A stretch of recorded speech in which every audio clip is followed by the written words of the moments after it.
Good, beautiful morning.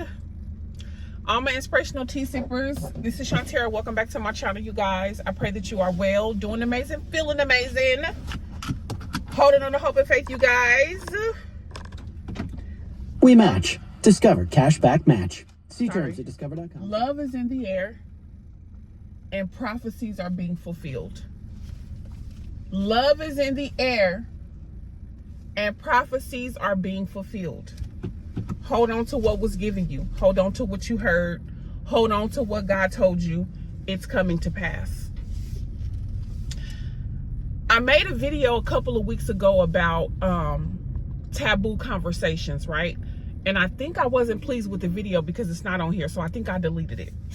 But in the wee hours in the middle of the night, the Lord brought it back up to me and told me to make the video, right?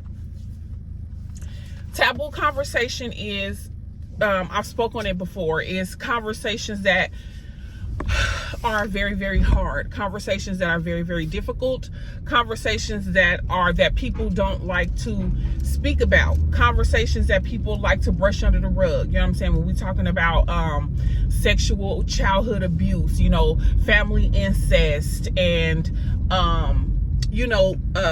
family gossip, things you found out about the family, backstabbing, and you know what I mean, things of that nature, just uncomfortable things that is on your heart in regards to another individual that people don't like to discuss because it just brings up too many different emotions.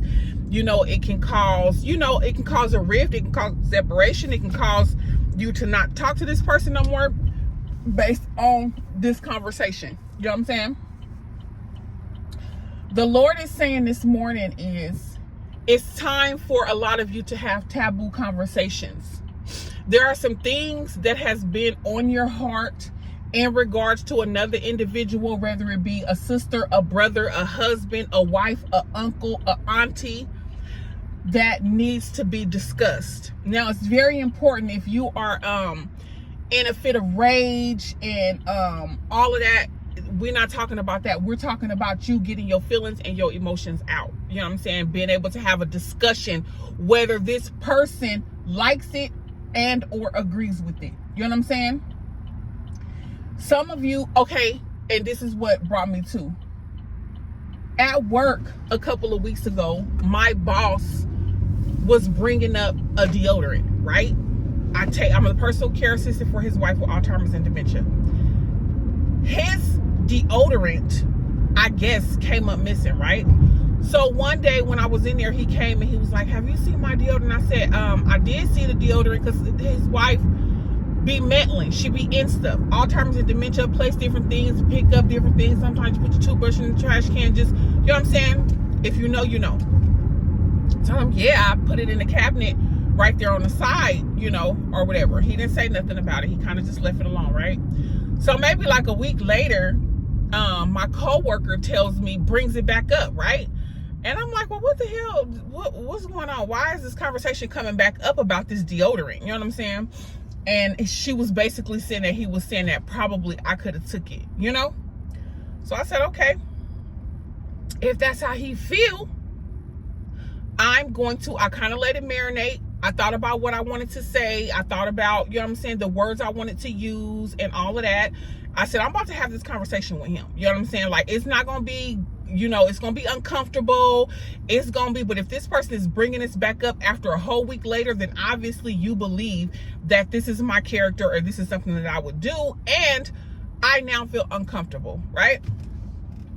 So when he gets in, I confronted him about it. I said, so do you believe I stole your deodorant? I said, do you think that that's a part of my character that I would steal from? He was like, oh, I would hope not. I said, it makes me feel very uncomfortable to be working for somebody or taking care of your wife and you don't trust me 100%. You know what I'm saying? You know, because if you a lie, you will steal. If you will steal, you will cheat. If you will cheat, you will, you know what I'm saying? I wouldn't have nobody working for me or working for my kids or being with my kids if you stealing. Hell, if you would steal, what else would you do? You know what I mean? And he was like, well, somebody took it. He was like, it was right there.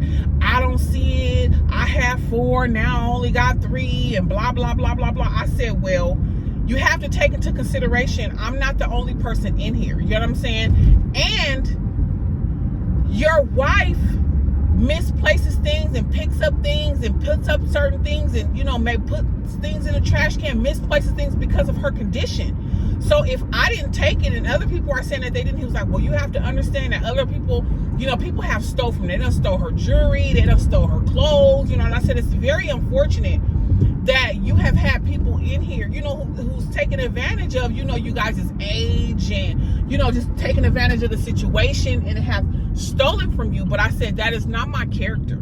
And I said, I don't feel comfortable with working for anyone if that's the way that they feel about me. You know what I'm saying?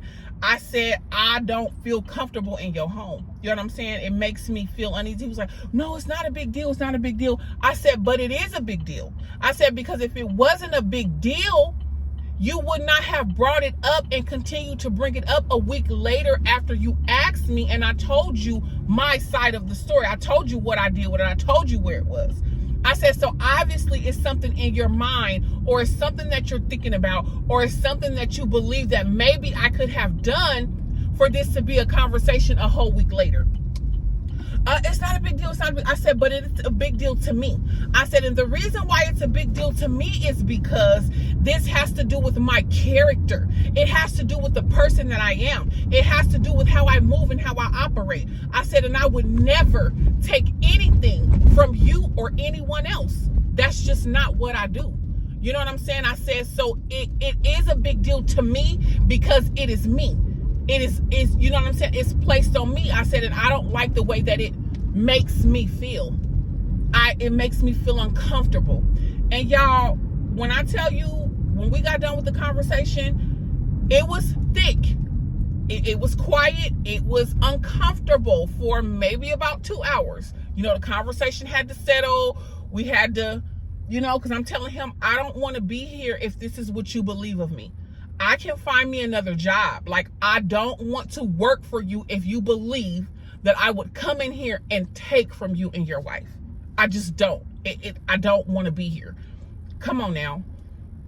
And he was like, no, it's not a big deal. And I was like, you need to consider her condition as well.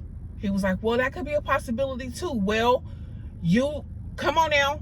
You need to know. And if you don't know, you need to figure it out, because if not, I don't want to be here. And so God is saying there are some of you who have been having feelings and emotions, and you guys are holding it in. You guys are, it's festering. I'm spitting because you know it's good.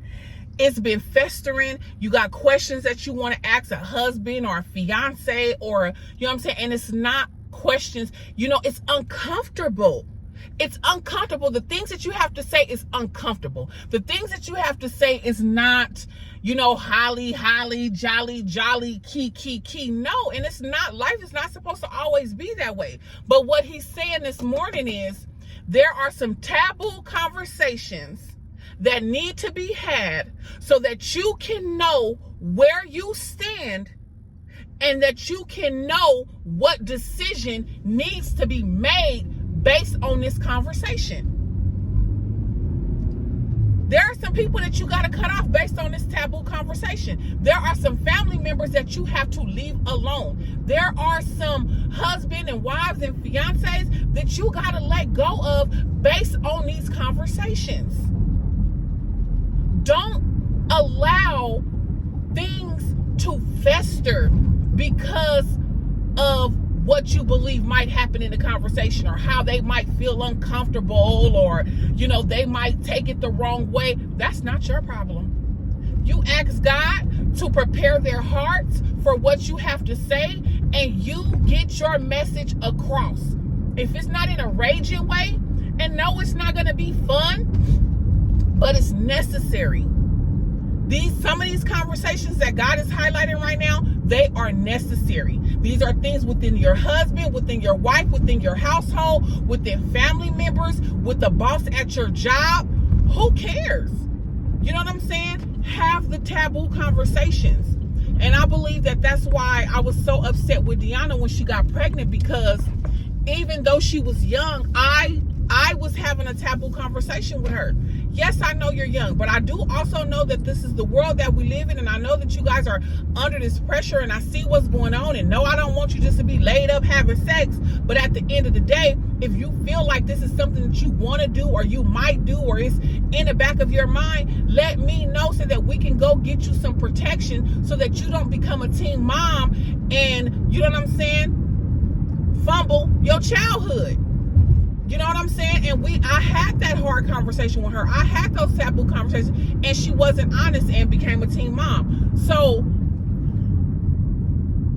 you need to have, there's somebody on here who need to have a conversation. There's something that happened within a marriage. There is something that happened within a sisterhood. There is something that happened, and this could be months ago, this could be years ago, but it's been bothering you.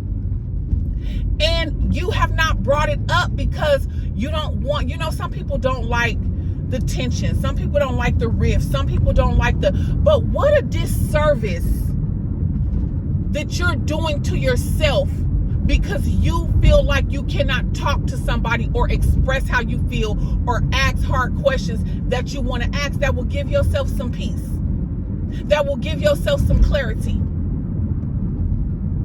What a disservice you're doing to yourself. What a disservice. We're supposed to be walking in clarity and in peace, because God is not the author of confusion. And so where there is confusion, God is not in the midst of that. That's where the enemy is toiling and playing around. So he's saying, have these taboo conversations. Do whatever you need to do. You want to make it a date, make it a date. If you want to make it a wine something and go out and have a, few little drinks or whatever, and have this conversation and, discuss some things that's been bothering you, that's been hurting you. Discuss some things that you know about that this person don't even know you know about. You've been holding on to it, but you can't say nothing because you don't want to get it all started and you don't want to get things ruffled up. Have the conversation so that you know where you stand. Have the conversation so that you know what relationships to cut off. Have the conversation. Have it. It's going to be difficult, yes. The atmosphere might change. Their personality and what they do, how they operate with you, it may change. But that's going to let you know everything that you need to know. That's the message for this morning, you guys. I pray that you guys have a blessed and wonderful day. We are still Psalm 24 for the rest of 24. And until the next time, inspire, be inspired. I love you guys. God bless you. Good day.